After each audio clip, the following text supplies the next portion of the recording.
चलिए चलते हैं यूपीपीसीएस आर ओ का रिवीजन क्लास चलते हैं। टेस्ट सीरीज नंबर 19 में देखेंगे हम लोग। हमने कहा था कि रिवीजन क्लासेस बहुत स्पीड में चलेंगे आपके। 7 दिसंबर को जो होता है पीसीएस पेपर है, 40 दिन पेपर और बाकी है। इसमें हम पूरे चैप्टर का रिवीजन, हम वो क्वेश्चन यहाँ पर रखेंगे जो बार बार पीसीएस एग्जाम में पूछा गया है। बार बार जो होता है आरओ में, एआरओ में, पीसीएस एग्जाम में, उत्तर प्रदेश पीसीएस में जो होता है, जो भी जो होता है आयोग में क्वेश्चन पूछा गया है बार बार, उसी क्वेश्चन को हम रिवीजन करेंगे। ये रिवीजन क्लास जो होता है आप एक नोट्स बनाएंगे। सबसे बड़ी बात है कि ये रिवीजन क्लास वही है जो बार बार क्वेश्चन पूछे गए हैं, उसी क्या क्या क्वेश्चन पूछा गया वहां पर देखेंगे। आप नोट्स बनाएंगे और ये जो होता है 15 दिन के अंदर में जितने भी क्वेश्चन पूछे गए सबके सब रिवीजन कर देंगे। अब इसी को बार बार रिवीजन करेंगे। आपको गारंटी देते हैं 50 से 60 क्वेश्चन जो होता है यही से पूछे जाएंगे जो रिवीजन टेस्ट में हम आपको देंगे। ठीक है, चलिए देखते हैं। पहले देखेंगे जो समितियां और आयोग का नाम, वर्ष, गवर्नर जनरल कौन था, वहां पर देखेंगे क्या पूछा गया है यहाँ पर बार बार। देखिए पहली जो होती है स्कॉट मोनक्रिफ आयोग 1901 में जो होता है, कौन? स्कॉट मोनक्रिफ आयोग 1901 में आया था लॉर्ड कर्जन के द्वारा। किस पर? अर्थात सिंचाई पे। ठीक है, सिंचाई पर। ये देखिए क्वेश्चन है यहाँ पर हमने बता दिया कि समिति आयोग का नाम होगा, फिर वर्ष होगा, फिर गवर्नर जनरल कौन था, वायसराय, या गवर्नर जनरल या वायसराय था। कार्य किस पे था? सिंचाई पर विभाग पर काम किया था। कौन? स्कॉट मोनक्रिफ आयोग 1901 में लॉर्ड कर्जन के द्वारा लाया गया था सिंचाई पर। फिर देखेंगे बैडमिंटन स्मिथ आयोग 1919 में जो होता है, 1919 में किसके द्वारा लाया गया था? गवर्नर जनरल लॉर्ड चेम्सफोर्ड द्वारा, अर्थात लॉर्ड चेम्सफोर्ड द्वारा। किस पर? मुद्रा पर। किस पे लाया गया था? मुद्रा पे लाया गया था। फिर हंटर कमेटी रिपोर्ट 1919 में आई। ये भी सारे इंपॉर्टेंट है, पूछे गए बार बार क्वेश्चन रिवीजन क्लासेज इसी पे रखा जाता है। जो दो एक क्वेश्चन 2 या 3 बार 4 बार पूछे जाते हैं उसी को रिवीजन क्लास किया जाता है। ठीक है, हंटर कमेटी रिपोर्ट 1919 में आया था, लॉर्ड चेम्सफोर्ड के द्वारा लाया था, पंजाब विवाद पर आया था। किस पे आया था? पंजाब विवाद पर लाया गया था। ठीक, पंजाब विवाद हुआ था तब इस पे लॉर्ड चेम्सफोर्ड कमेटी बनाई गई थी 1919 में। इसके बाद जो होता है मोडिमन कमेटी आई 1924 में, लॉर्ड रीडिंग के काल में आया था। मांडगी चेम्सफोर्ड के सुधारों को द्वैध शासन कार्यप्रणाली में परीक्षण हेतु के लिए लाया गया था। ठीक है, जो मांडगी चेम्सफोर्ड लाया था उसके सुधार के लिए जो होता है द्वैध शासन की कार्यप्रणाली की परीक्षण हेतु जो होता है इसको लाया गया था। ठीक है, तो यहाँ पर देखेंगे ये पूरी समितियां बनाई गई थी। ठीक है, आगे देखेंगे कुछ और समितियां हैं जिन पे देखेंगे, जैसे बटलर आयोग। ये बार बार क्वेश्चन पूछा जाता है, बटलर आयोग आप पता है। ठीक है, बटलर आयोग कब आया? तो 1927 में। किसके शासन काल का था? लॉर्ड इरविन, भारतीय राज्य। ठीक है, किसके बारे में दिया था? भारतीय राज्य के बारे में। फिर हिटले आयोग आया। हिटले आयोग में देखेंगे कब आया? 1929 में। किसके शासन काल में? अर्थात गवर्नर जनरल बताएंगे लॉर्ड इरविन। गवर्नर जनरल कौन था? लॉर्ड इरविन था। श्रम के ब्यौरा में दिया था। ठीक है, श्रम के बारे में जो था यहाँ पर लाया गया था। तो आगे देखेंगे साइमन कमीशन, बहुत इंपॉर्टेंट, बार बार क्वेश्चन पूछा जाता है। लॉर्ड इरविन के काल में, अर्थात साइमन कमीशन जो था लॉर्ड इरविन, भारत योजना की प्रगति की जांच करने के लिए एवं सुधार के लिए एक नया कदम सुझाने हेतु लाया गया था साइमन कमीशन 1928 में। साइमन कमीशन 1928 में, थोड़ा सन देख लीजिएगा, 1928 में। ठीक है, यहाँ पर भूल गए, 1928 में साइमन कमीशन लाया था लॉर्ड इरविन के शासनकाल में। अर्थात ये क्वेश्चन पूछा गया कि साइमन कमीशन के किसके गवर्नर जनरल लाया गया था? लॉर्ड इरविन के शासनकाल में। योजना शासन की प्रगति की जांच करने एवं सुधार के लिए नए कदम सुझाव के लिए। फिर जो था सप्रू आयोग बना 1935 में। सप्रू आयोग 1935 में लॉर्ड लिनथगो, अर्थात बेरोजगारी के बारे में। ठीक है, बेरोजगारी के बारे में उन्होंने चर्चा किया था। किसके शासन में? बेरोजगारी के, बस याद रखिएगा।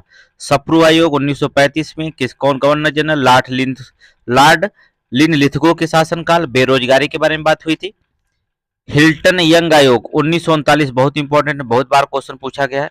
ठीक है, 4 स्टार के सारे सवाल है, सब के सब आप एक नोट्स बनाते जाएंगे। ठीक है, नोट्स बनाते जाएंगे। हिल्टन यंग आयोग 1939 में लॉर्ड लिनलिथगो के, अर्थात किसके बारे में चर्चा हुई थी? मुद्रा के बारे में। ठीक है, मुद्रा सुधारित। फिर आया चैटफील्ड आयोग 1939 में। किसके शासनकाल में? गवर्नर जनरल कौन था? लॉर्ड लिनथगो के, सेना के बारे में। ठीक है, चर्चा किसमें? सेना के बारे में। फिर कौन आया? फ्लाउड आयोग। फ्लाउड 1940 में आया था लॉर्ड लिनथगो के शासनकाल में, बंगाल में काश्तकारी के बारे में। ठीक है, बंगाल में काश्तकारी के बारे में चर्चा हुई थी। ये जो खेल यहाँ पर लॉर्ड लिनथगो का 4 शासनकाल देखेंगे, सप्रू आयोग, हिल्टन आयोग, यंग आयोग, चैटफील्ड आयोग या फ्लाउड आयोग, ये चारों जो होता है लॉर्ड लिंथगो का 35 में, 39 में फिर 40 में आया था। ठीक है, तो ये आप एक अच्छे नोट्स जो होते हैं तैयार करेंगे इसमें। ठीक है, नोट्स जो होता है अच्छे तैयार करेंगे। अगला क्वेश्चन देखेंगे, नेक्स्ट क्या है, पर्वत निर्माण से संबंधित प्रमुख सिद्धांत और विद्वानों की चर्चा। कौन से दिए थे विद्वान, यहाँ क्वेश्चन जो होता है पीसीएस में मिलान करने के लिए भी देता है ये पर्वत सिद्धांत, और जो होता है कभी कभी ऐसे भी क्वेश्चन पूछे जाता है, फैक्ट भी क्वेश्चन पूछे जाते हैं। पर्वत निर्माण का भूस्खलन सिद्धांत किसने दिया था, पर्वत निर्माण का भूस्खलन सिद्धांत किसने दिया था, कोबर ने। ठीक है, भूस्खलन सिद्धांत कोबर ने। तापी संकुचन सिद्धांत किसने दिया था, जेफरीज ने जो था। ठीक है, तापी संकुचन का सिद्धांत कौन दिया था, जेफरी ने दिया था। महाद्वीपी फिसलन सिद्धांत किसने लाया था, महाद्वीपी फिसलन सिद्धांत डेली, महाद्वीपी जो था फिसलन सिद्धांत किसने लाया था, डेली ने लाया था। ठीक है, महाद्वीपी विस्थापन सिद्धांत वेगनर, याद रखिएगा, महाद्वीपीय विस्थापन सिद्धांत किसने लाया था, वेगनर लाया था।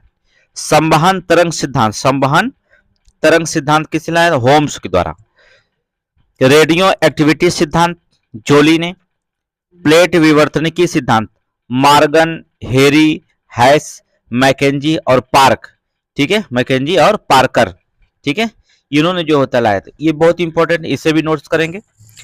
पर्वत निर्माण भूस्खलन का सिद्धांत कोबर, भूतापी संकुचन सिद्धांत जेफरीज, महाद्वीपी फिसलन का सिद्धांत हेली, महाद्वीपी विस्थापन सिद्धांत वेगनर, संवहन तरंग सिद्धांत होम्स, रेडियो एक्टिविटी सिद्धांत जोली, प्लेट विवर्तनिकी सिद्धांत मार्गन या हैरी हेस या मैकेंजी या पार्कर, कोई भी देता है इसमें मार दीजिएगा विकल्प। ठीक है, आगे चलेंगे। दक्षिण भारत की नदियां जो होती हैं, दक्षिणी भारत की नदियां पूछा गया क्वेश्चन। अगला क्वेश्चन आपका, दक्षिण भारत की नदियों की लंबाई। सबसे बड़ी लंबी कौन है दक्षिण भारत की, गोदावरी है, इसके बाद कृष्णा नदी है, इसके बाद नर्मदा है, इसके बाद महानदी है, इसके बाद कावेरी है। ठीक है, याद रखिएगा, गोदावरी, फिर इसके बाद कृष्णा, इसके बाद नर्मदा, इसके बाद महानदी, इसके बाद कावेरी। ठीक है, ये दक्षिण भारत की जो होते नदियों की लंबाई के क्रम दिया गया। सबसे लंबी नदी गोदावरी है, फिर कृष्णा है, नर्मदा है। नोट्स करते रहेंगे आप, नोट्स बनाते रहेंगे। ठीक है, और देखेंगे इसमें सहायक नदियों की बात करें, दक्षिण भारत की प्रमुख नदियां और उनकी सहायक नदियों के बारे में। गोदावरी नदी की कौन सी सहायक नदी है, गोदावरी नदी की सहायक नदियां कौन है, पूर्णा है, प्राणहिता है, बेनगंगा है, पेनगंगा है, वर्धा है, मंजीरा है, इंद्रावती है। याद रखिएगा, बहुत इंपॉर्टेंट, बार बार जो होता है पीसीएस एग्जाम में जो होता पूछा गया है। दक्षिण भारत की उनकी सहायक नदियां, गोदावरी की सहायक नदी देखेंगे पूर्णा, प्राणहिता, बेनगंगा, पेनगंगा, वर्धा, मंजीरा और इंद्रावती की गोदावरी की सहायक नदियां। कृष्णा देखेंगे, कृष्णा की सहायक नदियां कौन है, तुंगभद्रा, कोयना, घाटप्रभा, मूसी, भीमा, मालप्रभा, पंचगंगा और दूधगंगा। ये कौन थे, कृष्णा की सहायक नदी। ठीक है, तुंगभद्रा, कोयना, घाटप्रभा, मूसी, भीमा, मालप्रभा, पंचगंगा, दूधगंगा, ये सभी के सभी कहां पर हैं। अब इसमें जो होता पंचगंगा, दुग्धगंगा ये दिया गया कहीं आपको, बेनगंगा, पेनगंगा ये जो होता गोदावरी के हैं। ठीक है, पंचगंगा और तुम जो होता दूधगंगा ये कृष्णा नदी के हैं। ठीक है, कावेरी की सहायक नदियां कौन कौन से, कावेरी की अमरावती, भवानी, हेमवती, काबनी। ठीक है, अमरावती, भवानी, हेमवती और काबनी, ये किसकी नायक, कावेरी की सहायक नदियां। महानदी की सहायक नदियां कौन है, शिवनाथ, हसदेव, इब और तेल, ये जो होते हैं महानदी की सहायक नदियां होती हैं।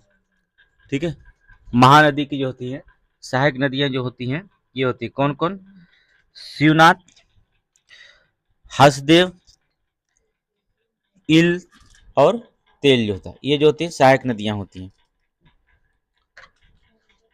आगे देखेंगे हम लोग, कंपनियों की स्थापना कौन कौन हुई थी। ये देखिए बार बार क्वेश्चन पीसीएस में पूछा जाता है, कंपनियों की स्थापना के बारे में बार बार क्वेश्चन पूछा जाता है। पुर्तगाली कंपनी सबसे पहले आई थी, पुर्तगाल कंपनी, इसकी स्थापना 1505 में। फिर किस कंपनी की स्थापना हुई, ईस्ट इंडिया कंपनी 1600 में। फिर डच ईस्ट इंडिया कंपनी 1602 में। फिर ईस्ट इंडिया कंपनी 1616 में, फिर फ्रांसीसी कंपनी 1664 ईस्वी में हुई थी। ठीक है, तो पहले किस कंपनी की स्थापना हुई? पुर्तगाल कंपनी 1505 में, फिर ईस्ट इंडिया कंपनी 1600 में, फिर डच ईस्ट इंडिया कंपनी 1602 में, फिर डेन ईस्ट इंडिया कंपनी 1616 में, फिर फ्रांसीसी कंपनी 1964 में। ये जो होता है स्थापना हुई थी। तो इसको जो होता है हमेशा दिमाग में रखेंगे। वैसे आपको याद हो गया अगर पढ़ते पढ़ते कि पुर्तगाल की कंपनी की स्थापना 1505 में, फिर पुर्तगाल कब आए थे? 1498 में आए थे, 1498 में। ठीक है, वास्को डिगामा, वास्को डिगामा, ठीक है, पहला यात्री था Vasco da Gama. Dutch East India company की स्थापना 1600 में। डच ईस्ट इंडिया कंपनी जो होती है, ईस्ट इंडिया कंपनी की बात करेगा, ये अंग्रेज वाला ईस्ट इंडिया कंपनी। ठीक है, Dutch East India 1602, Dane East India company 1616, फ्रांसीसी कंपनी 1664। आगे देखेंगे, देखिए ये आरओ में बहुत इंपॉर्टेंट होता है। आरओ और एआरओ में जो होता है बहुत इंपॉर्टेंट होती हैं, जो नस्लें पूछी जाती है गाय भैंस की जो नस्लें होती हैं, ये क्वेश्चन बहुत बार बार पूछा जाता है। एक नस्लें जरूर पूछी जाती है, किसी की भी नस्लें पूछी जाए लेकिन पूछी जाती है। जब पहले देखेंगे हम लोग गाय की नस्लें कौन कौन सी हैं, आप देखेंगे गाय की, गिर, साहिवाल, लाल सिंधी, हल्लीकर, अमृत महल, खिल्लारी, कंगायम, अम्बलाचेरी, पुलिकुलम, अलमबड़ी, थारपारकर, हरियाणा, देवनी, ओंगोल, कृष्णावेली, गंगातेरी और गौलाओं। ठीक है, ये सभी जो होती हैं गाय की नस्लें होती हैं। ये सब के सब क्या है? गाय की नस्लें हैं। देख लीजिए गाय की नस्लें कौन कौन से, गिर है, साहिवाल है, लाल सिंधी है, हल्लीकर है, अमृत महल है, खिल्लारी है, कंगायम है, अम्बलाचेरी है, पुलिकुलम है, अलमबड़ी है, थारपारकर है, हरियाणा है, देवनी है, अंगोलो है, कृष्णावेली है, गंगा तीरी है, गौलाव है। ये सभी सभी गाय की नस्लें होती हैं। ठीक है, नोट्स करेंगे। आरओ के अगर नंबर पाना 1 है तो नोट्स कर लीजिए अच्छे से। भैंस की नस्लें देख लीजिए कौन कौन सी हैं। भैंस की नस्लें देखिए, बन्नी है, बरगुर है, छत्तीसगढ़ी है, चिल्का है, गोजरी है, काला हांडी है, लुईत है, मराठवाड़ी है, मेसना है, मुर्रा है, सुरती है, जफराबादी है, भदावरी है, नीली रावी है, मेसाड़ा है, नागपुरी है और टोडा। देखिए भैंस की नस्लें बार बार पूछा जाती है, बहुत इंपॉर्टेंट होती है भैंस की नस्लें। ठीक है, इसलिए भैंस की नस्लें को जरूर पढ़िएगा आप। ठीक है, और आप बताइएगा कमेंट में आपके पास कौन कौन सी भैंस है। ठीक है, उसमें जिलाए हैं कि कौन कौन से भैंस इसमें रखे गए हैं। मुर्रा, सुरती, जफराबादी, भदावरी, ये बहुत भैंसें चलती हैं। ठीक है, मेसाड़ा भी चल रही हैं। ठीक है, ये बहुत सारे भैंसें इसमें आपके पास होगी। एक लोगों के पास एक ही होगी, 2 होगी, है ना। विदेशी गाय की नस्लें कौन कौन सी हमारे यहाँ आती हैं? विदेशी गाय की नस्लें कौन कौन है देखेंगे, जर्सी, होल्स्टीन फ्रिजीशियन, ये जो कि ये तो दोनों आप जानते हैं बहुत विख्यात हैं। ब्राउन स्विस भी विदेशी गाय है। रेड डेन, ठीक है, आयरशायर, अंकोल, नर्मडे और सीमेंटल, ये सभी की सभी देती विदेशी गाय होती हैं। ठीक है, सभी विदेशी गाय हैं। मवेशियों की जो था शीर्ष 10 विदेशी नस्लें कौन कौन है? कौन कौन सी 10 विदेशी नस्लें हैं मवेशियों के? सिरोही है, जखराना है, मवेशिया देख रहे हैं ना, मवेशिया के 10 शीर्ष विदेशी नस्लें, सुरती है, मेसाड़ा है, चेगू है, कच्छ बकरी है, अटापटी काला है, करनी आडू है, ठीक, करनी आटू आदू है और बरारी है। ये जो होती है विदेशी नस्लें हैं, इसे नोट्स कर लीजिएगा। विदेशी बकरी नस्लें कौन कौन सी? विदेशी जो होता है बकरी नस्लें कौन कौन सी है? बोअर, देख रहे हैं, बोअर, अल्पाइन, सनेन, टोगेनवर्ग, एंग्लो न्यूबियन।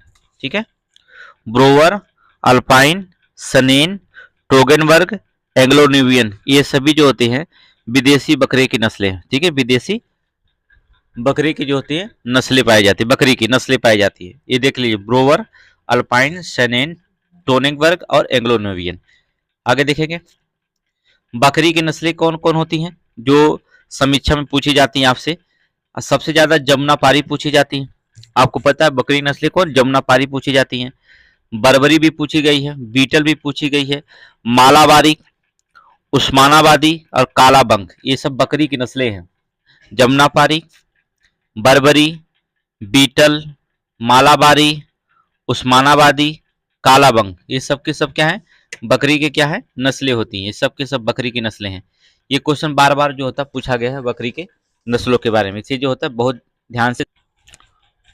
आगे चलिए देखते हैं, शिक्षा से संबंधित महत्वपूर्ण योजनाओं के बारे में, बहुत इंपॉर्टेंट है। यहाँ से देखेंगे पीसीएस में भी कई बार पूछा गया, मिलान करने के लिए भी क्वेश्चन दिया गया है। शिक्षा से संबंधित जो होता है महत्वपूर्ण योजनाएं, अनौपचारिक शिक्षा योजना कब लाई गई थी, 1975 में। ऑपरेशन ब्लैक बोर्ड कब लाया गया था, 1987 में। संपूर्ण साक्षरता अभियान कब लाया गया था, 1991 में। मिड डे मील योजना कब लाई गई, 1995। मिड डे मील तो बहुत इंपॉर्टेंट क्वेश्चन है, वनडे का हर एग्जाम में पूछा जाता है। मिड डे मील योजना 1995 में। कल्प शिक्षा योजना 1998 में। शिक्षा मित्र योजना 2001। सर्व शिक्षा अभियान 2001। देखिए दोनों ये सभी इंपॉर्टेंट क्वेश्चन है, आप नोट्स बनाएंगे तभी आप रिवीजन क्लास करना है। पीसीएस का एग्जाम आर में बहुत तेजी से रिवीजन करना है, तो ऐसे रिवीजन करना पड़ेगा आपको। रिवीजन ऐसे करेंगे तभी आपका आगे बढ़ पाएंगे। अनौपचारिक शिक्षा योजना 1975 में, ऑपरेशन ब्लैक बोर्ड 1987 में, संपूर्ण साक्षरता अभियान 1991 में, मिड डे मील योजना 1995 में, कल्प शिक्षा योजना 1998 में, शिक्षा मित्र योजना 2001, सर्व शिक्षा अभियान 2001। ठीक है, और देखेंगे विद्यावाहिनी प्रोजेक्ट 2003 में, कस्तूरबा गांधी बालिका विद्यालय योजना 2004 में लाई गई। ठीक है, कस्तूरबा गांधी बालिका विद्यालय योजना 2004 में। साक्षर भारत मिशन योजना 2009, साक्षर भारत मिशन योजना 2009 में लाई गई। ठीक है, तो ये पूरा का पूरा रखा गया था। तो ये पूरी योजना जो होती है शिक्षा संबंधित योजना है, ये पूरा योजना आपको दिमाग में रहना चाहिए। पूरी योजना जो होता है इसमें आपके मस्तिष्क में होना चाहिए। एक क्वेश्चन यहाँ से बनता है, बार बार बन रहा है। हमने बताया कि रिवीजन क्लास जो होता है उसी को शामिल किया गया है जो एग्जाम में बार बार क्वेश्चन जहाँ से पूछा जाता है वही रिवीजन क्लास में रखा जाता है। आपको पता है रिवीजन सीरीज इसलिए चलाई जा रही है, 30 दिन के अंदर 15 दिन के अंदर पूरे रिवीजन क्लास आपको पूरा करेंगे। तो ठीक है, तो बने रहिए हमारे साथ इसमें रिवीजन क्लास में। आगे चलेंगे, विश्व के महाद्वीप और उनके सर्वोच्च पर्वत के बारे में चर्चा करते हैं। विश्व के जो महाद्वीप होते हैं उनकी जो होता है सर्वोच्च पर्वत के बारे में जो होता है चर्चा करेंगे। कौन कौन से ज्यादा क्वेश्चन पूछे गए वहां पर जो होता है चर्चा हम करेंगे। चलिए चलिए चलते हैं, पहला देखते हैं, उत्तरी अमेरिका महाद्वीप का सर्वोच्च पर्वत चोटी कौन है। उत्तरी अमेरिका महाद्वीप की जो होती है सर्वोच्च पर्वत चोटी कौन है, तो बता दें माउंट मैंकले। माउंट मैंकले, बस याद रखिएगा, बहुत बार क्वेश्चन माउंट मैंकले में, वनडे एग्जाम हो चाहे कोई भी एग्जाम हो। ठीक है, उत्तर अमेरिका महाद्वीप की सर्वोच्च पर्वत चोटी कौन है, माउंट मैंकले है। दक्षिणी अमेरिकी महाद्वीप का सर्वोच्च पर्वत कौन है, दक्षिणी अमेरिका। ये उत्तरी अमेरिका हो गया, दक्षिणी अमेरिका पूछता है तो दक्षिणी अमेरिका जो था माउंट एकांकागुआ। ठीक है, माउंट एकांकागुआ ये दक्षिणी अमेरिका महाद्वीप पर्वत का है, और माउंट मैंकले उत्तरी अमेरिका का। अफ्रीकी महाद्वीप का सर्वोच्च पर्वत, अफ्रीकी महाद्वीप का बात करते हैं, माउंट किलिमंजारो। अफ्रीकी महाद्वीप क्या महाद्वीप का सर्वोच्च पर्वत शिखर माउंट किलिमंजारो। अंटार्कटिक महाद्वीप का सर्वोच्च पर्वत शिखर Mount Vinson Massif, Mount Vinson Massif. ठीक है, बहुत इंपॉर्टेंट है, ये चारों बहुत इंपॉर्टेंट है। नोट्स करेंगे, नोट्स बनाएंगे, बार बार रिपीट करेंगे, रिवीजन करेंगे, बार बार आप इसे रिवीजन करेंगे। ठीक है, आगे देखेंगे, एशिया महाद्वीप का सर्वोच्च पर्वत शिखर कौन है, माउंट एवरेस्ट है। ठीक है, नेपाल में पड़ता है, पता है ना कहाँ पड़ता है, नेपाल में। ठीक है, एशिया महाद्वीप का अगर पूछा जाता है कि पर्वत शिखर पर्वत कौन है, माउंट एवरेस्ट है। अगर यूरोप को पूछा जाता है, यूरोप महाद्वीप का जो होता है पर्वत शिखर कौन है, Mount Elbrus, Mount Elbrus. Australia महाद्वीप का अगर पूछा जाता है तो माउंट कोसियोस्को। सातों महाद्वीप का हमने पर्वत बता दिया आपको। ठीक है, देख लीजिए ये सातों महाद्वीप के पर्वत हैं, ये देख लीजिए, तो सातों महाद्वीप के देख लिए आप। उत्तरी अमेरिका के जाने माउंट मैंकले, दक्षिणी अमेरिका को जान के जो होता है देख लीजिए, एक बार रिवीजन कर दे रहे हैं। उत्तरी अमेरिका का माउंट मैंकले, दक्षिणी अमेरिका का, दक्षिणी अमेरिका महाद्वीप का माउंट एकांकागुआ, अफ्रीकी महाद्वीप के किलिमंजारो, अंटार्कटिक महाद्वीप का माउंट विंटन, एशिया महाद्वीप का जो होता है माउंट एवरेस्ट, यूरोप महाद्वीप का माउंट एल्ब्रुस और ऑस्ट्रेलिया महाद्वीप का माउंट कोसियुस्को। ये सातों महाद्वीप के जो होते हैं ये पर्वत आप अपने दिमाग में रखेंगे। यहाँ से क्वेश्चन बार बार क्वेश्चन पूछे जाते हैं, ठीक है। इसमें कोई गलती नहीं करना आपको है, रिवीजन क्लास में कोई भी गलती आपको नहीं करना है। आगे चलते हैं, देखिए मरुस्थल की बात करें, ठीक है। सहारा मरुस्थल जानते हैं, विश्व का सबसे बड़ा मरुस्थल होता है सहारा मरुस्थल, जो 11 देशों में है, 11 देशों में फैला हुआ है। कौन कौन से देश हैं? अब देखिए सहारा मरुस्थल से कौन क्वेश्चन पूछा जाता है कि सहारा मरुस्थल से कौन कौन से देश, चलिए देख लेते हैं। मरुस्थल देख लेते हैं, विश्व के मरुस्थल में एक बार रिवीजन हो जाता है। मरुस्थल में क्या क्या रिवीजन होता है, ठीक है। विश्व के मरुस्थल और उनके विस्तार का क्षेत्र जो था, किन किन देशों में विश्व का मरुस्थल फैला हुआ है, वहां पर चर्चा कर लेते हैं। एक बार रिवीजन कर रहे हैं, ठीक है। इसके पहले भी हमने एक पढ़ाया था, फिर जो था रिवीजन कर रहे हैं आपको, ठीक है। जो इंपॉर्टेंट हमने बताया कि जो मरुस्थल बार बार पीसीएस में एग्जाम में पूछे जाते हैं उन्हीं के बारे में हम चर्चा करते हैं, जो बार बार एग्जाम में पूछे जाते हैं, ठीक है। रिवीजन क्लास में उन्हीं के बारे में। चलिए पहला मरुस्थल ज्यादा पूछा जाता है आटाकामा मरुस्थल, बहुत इंपॉर्टेंट है। किस किन देशों में फैला हुआ है? चिली, पेरू, बोलिविया और अर्जेंटीना, ठीक है। यहाँ पर जो आटाकामा मरुस्थल देख लीजिए कहाँ पर फैला हुआ है, चिली में है, चिली देश है, पेरू, बोलिविया और अर्जेंटीना, ठीक है। फिर सबसे ज्यादा पूछा जाता है आटाकामा के बाद कालाहारी मरुस्थल, किस देशों में? बोत्सवाना, नामीबिया, दक्षिणी अफ्रीका, ठीक है। बोत्सवाना में, नामीबिया और दक्षिणी अफ्रीका में। फिर अरब मरुस्थल का विस्तार कहाँ कहाँ पर है?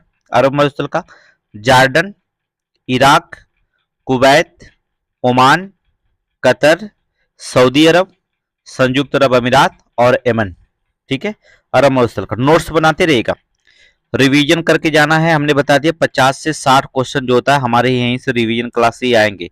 रिवीजन क्लास जितने दिन चलाएंगे सारे क्वेश्चन यहीं से आएंगे, तो आपको बार बार रिवीजन क्लास पढ़ के ही जाना होगा, ठीक है। कालाहारी मरुस्थल में सॉरी अरब मरुस्थल में कौन कौन आ गया? Jordan, Iraq, Kuwait, Oman, Qatar, सऊदी अरब, संयुक्त अरब अमीरात और यमन, ठीक है। इसके बाद जो होता है कौन बताया हमने? गोबी मरुस्थल हमने बताया। गोबी मरुस्थल में कौन कौन होता है? मंगोलिया और चीन, ठीक है। चीन में जो होता है कौन मरुस्थल पाया जाता है? गोबी मरुस्थल। मंगोलिया कहाँ पाया जाता है? गोबी मरुस्थल, ठीक है। इसके बाद ग्रेट विक्टोरिया मरुस्थल में कौन है? ऑस्ट्रेलिया। ऑस्ट्रेलिया ग्रेट विक्टोरिया मरुस्थल कहाँ पाया जाता है? ऑस्ट्रेलिया में। अभी कभी कभी विक्टोरिया के नाम पे जो होता है लोग कहते हैं ग्रेट विक्टोरिया मरुस्थल। विक्टोरिया मतलब कुछ लड़के चालाक होते तो ब्रिटेन मार देते हैं, ठीक है। विक्टोरिया के महारानी के बारे में सोचने लगते हैं, तो यहाँ पर ब्रिटेन नहीं, ठीक है, ये गलती मत करिएगा। विक्टोरिया मतलब होगा ऑस्ट्रेलिया में, ठीक है। ये मरुस्थल विक्टोरिया मरुस्थल कहाँ पाया जाता है? ऑस्ट्रेलिया में। फिर इसके बाद पेंटागोनियन मरुस्थल। पेंटागोनियन मरुस्थल कहाँ है? अर्जेंटीना और चिली में, ठीक है। पेंटागोनियन मरुस्थल का विस्तार अर्जेंटीना और चिली में। थार मरुस्थल बहुत इंपॉर्टेंट हमारे लिए, वनडे के एग्जाम के लिए भी है। भारत और पाकिस्तान में थार मरुस्थल का विस्तार कहाँ है? भारत और पाकिस्तान में जो होता है थार मरुस्थल का विकास। आगे देखेंगे, नेक्स्ट है सीरियाई मरुस्थल। सीरियाई मरुस्थल का विस्तार कहाँ पर है? सऊदी अरब, जॉर्डन, सीरिया और इराक, ठीक है। सीरियाई मरुस्थल का विकास कहाँ कहाँ पर है, अर्थात सीरियाई मरुस्थल कहाँ कहाँ पाया जाता है? सऊदी अरब में, जॉर्डन में, सीरिया में और इराक में, ठीक है। चिहुआ हुआ मरुस्थल कहाँ पाया जाता है? चिहुआ हुआ मरुस्थल मैक्सिको, संयुक्त राज्य अमेरिका, मैक्सिको में और संयुक्त राज्य अमेरिका में जो होता पाया जाता है। ये सारे मरुस्थल जितना बताएं बार बार एग्जाम में पूछा गया है। इस मरुस्थल को जो होता है नोट्स करेंगे, ये एक बार पढ़ेंगे, इसके बाद 50 से 60 क्वेश्चन जो होता है रिवीजन क्लास में दिया जाएगा। महत्वपूर्ण प्लेटें और सम्मिलित भाग के बारे में चर्चा करेंगे। प्लेटें भी क्वेश्चन में पूछा जाता है, आप देखेंगे। पहला प्लेट जो होता है देखेंगे, बात करते हैं अंटार्कटिक प्लेट। ये कहाँ इसका विस्तार है? अंटार्कटिक महाद्वीप में है। अंटार्कटिक के चारों ओर से घेरती हुई महासागरीय प्लेट है, याद रखना। अंटार्कटिक को चारों ओर से जो होता है घेरती हुई महासागरीय प्लेट होता है। फिर देखेंगे उत्तरी अमेरिका प्लेट, उत्तर पश्चिमी अटलांटिक महासागर, उत्तरी अमेरिका महाद्वीप, ठीक है। उत्तर पश्चिमी अटलांटिक महासागर और उत्तर अमेरिका महाद्वीप में इसका विस्तार है। ठीक है, सम्मिलित भाग है। दक्षिणी अमेरिकी प्लेट में कौन कौन? दक्षिणी अमेरिका महाद्वीप और दक्षिणी पश्चिमी अटलांटिक महासागर। दक्षिणी अमेरिकी प्लेट में कौन कौन है? दक्षिणी अमेरिका महाद्वीप पूरा आता है, प्लस जो था दक्षिणी पश्चिमी का अटलांटिक महासागर इसमें सम्मिलित होते हैं। प्रशांत महासागरीय प्लेट में ये कौन होगा? प्रशांत महासागरीय नितल होगा। इंडो ऑस्ट्रेलियन प्लेट में कौन आएगा? भारत। देखिए बहुत इंपॉर्टेंट है, इंडो ऑस्ट्रेलियन प्लेट में भारत, ऑस्ट्रेलिया और हिंद महासागर, ये इंडो ऑस्ट्रेलियन प्लेट में अंदर आते हैं। ठीक है, इंडो ऑस्ट्रेलियन प्लेट के अंदर कौन आएंगे? भारत आएगा, ऑस्ट्रेलिया और हिंद महासागर, ये किसके? इंडो ऑस्ट्रेलियन प्लेट के अंतर्गत आते हैं। अफ्रीकन प्लेट के अंतर देखेंगे, अफ्रीका महाद्वीप प्लस पूर्वी अटलांटिक महासागर और पश्चिमी हिंद महासागर, ये अफ्रीकन प्लेट के अंदर आते हैं। पश्चिमी हिंद महासागर मोस्ट इंपॉर्टेंट है। पश्चिमी हिंद महासागर पूछा गया है अगली बार, पश्चिमी हिंद महासागर किस प्लेट के अंतर्गत आता है? अफ्रीकन प्लेट के अंतर्गत। अफ्रीका महाद्वीप पूरा आएगा, पूर्वी अटलांटिक महासागर आ जाएगा। ठीक है, पूर्वी अटलांटिक महासागर आएगा। ठीक है, अब दक्षिणी अटलांटिक सागर में दक्षिणी पश्चिमी अटलांटिक सागर जो था दक्षिणी अमेरिका में पड़ता है। यूरेशियन प्लेट, यूरेशियन प्लेट में कौन आएगा? यूरोप, एशिया और पूर्वी अटलांटिक महासागर। ठीक है, यूरोप, एशिया और पूर्वी अटलांटिक महासागर यूरेशियन प्लेट में आता है, यूरेशियन प्लेट में अंतर आते हैं। ठीक है, ये जो होता रखा गया क्वेश्चन है। अगला देखेंगे, कांग्रेस की पूर्व स्थापित संस्थाएं। जो कांग्रेस की स्थापना 1885 में हुई थी, इसके पहले कौन कौन सी संस्थाएं स्थापित हुई थी उसके बारे में हम चर्चा करते हैं। जो कांग्रेस के पहले जो संस्थाएं बनी थी, ठीक है, तो पहली संस्था जो कांग्रेस के पहले बनी थी ईस्ट इंडिया एसोसिएशन 1866 में। कहाँ? लंदन में। इसके संस्थापक थे दादा भाई नौरोजी। याद रखिएगा, कांग्रेस के पहले संस्थापक जो थी, जितनी स्थापित संस्थाएं थी, वहां से क्वेश्चन बार बार पूछा गया था। तो कांग्रेस की स्थापना 1885 में हुई थी। इसके पहले जो थी कौन कौन सी संस्थाएं की स्थापना हुई थी, वहां से क्वेश्चन बार बार पूछा जाता है। तो पहला ईस्ट इंडिया एसोसिएशन, इस बार आरओ में भी पूछा गया था। ठीक है, ईस्ट इंडिया एसोसिएशन की स्थापना 1866 में लंदन में हुई थी। इसके संस्थापक दादा भाई नौरोजी थे। फिर इसके बाद इंडियन सोसाइटी की स्थापना हुई 1872 में। कहां पर? लंदन में हुई थी। संस्थापक कौन थे? आनंद मोहन बोस। ठीक है, आनंद मोहन बोस थे। ठीक है, इंडियन सोसाइटी की स्थापना 1872 में लंदन में हुई। संस्थापक कौन थे? आनंद मोहन बोस थे। अगला देखेंगे, इंडियन एसोसिएशन की स्थापना 1876 में कहाँ हुई थी? कलकत्ता में हुई थी। इसके संस्थापक आनंद मोहन बोस और S N Banerjee, S N Banerjee. ये देखिए, पूना सार्वजनिक सभा, ये तो बार बार क्वेश्चन पूछा जाता है। पूना सार्वजनिक सभा की स्थापना कब हुई थी? 1870 में। कहाँ हुई थी? पूना में हुई थी। ठीक है, कहाँ हुई थी? पूना में। संस्थापक कौन थे? एस एच जो होता था चिपलुकर और जीबी जोशी।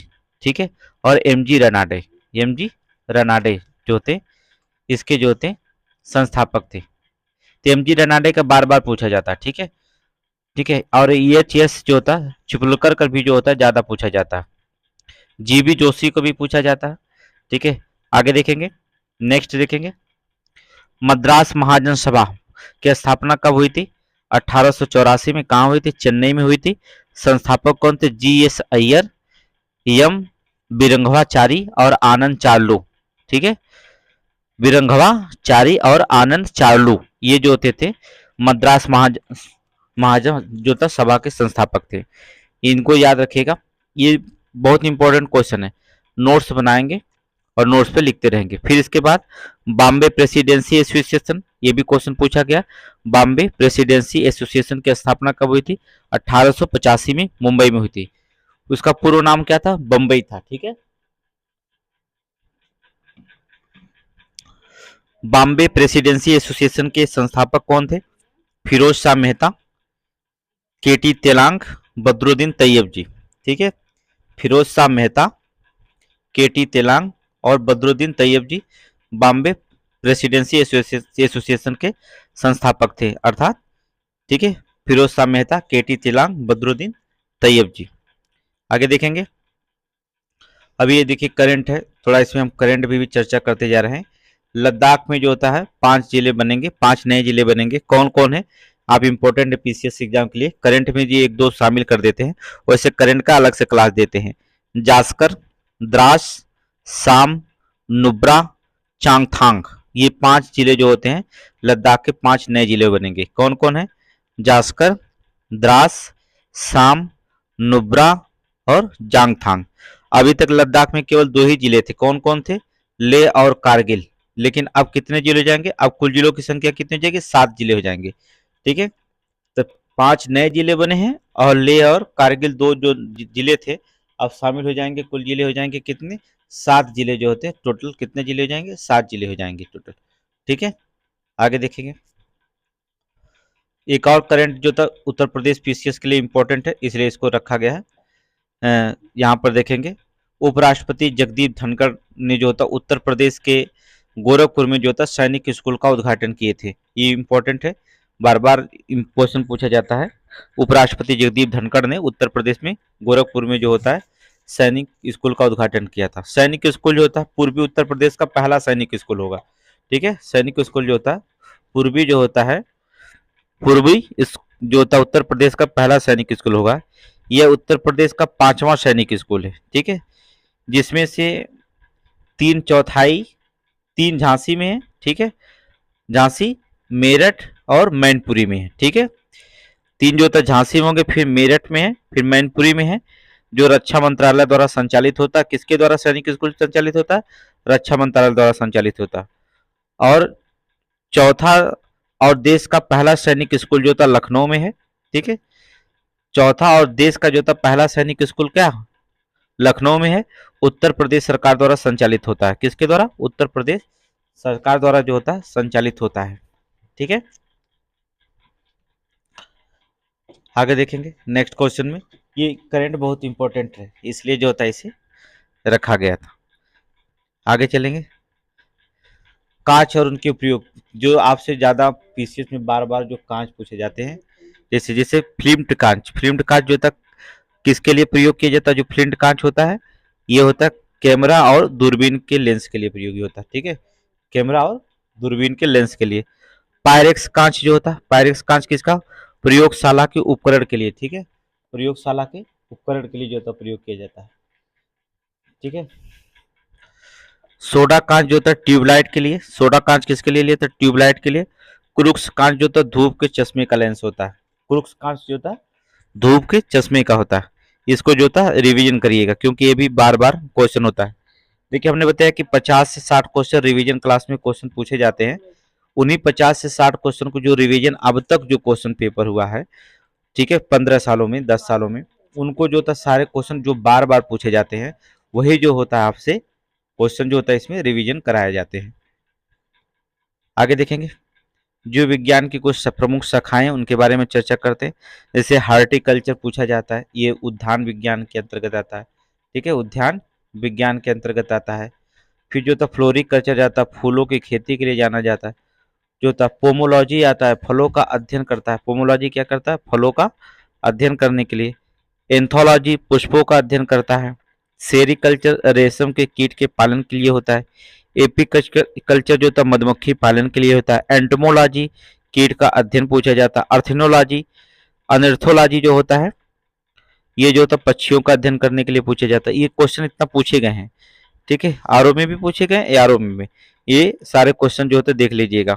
हॉर्टिकल्चर पूछा गया, जो राष्ट्रीय उद्यान विज्ञान के लिए। फ्लोरिकल्चर फूलों की खेती। पोमोलॉजी फलों का अध्ययन। एंथमोलॉजी पुष्पों का अध्ययन। सेरिकल्चर जो होता है रेशम कीट पालन। एपीकल्चर मधुमक्खी पालन। एंटमोलॉजी कीटों का अध्ययन।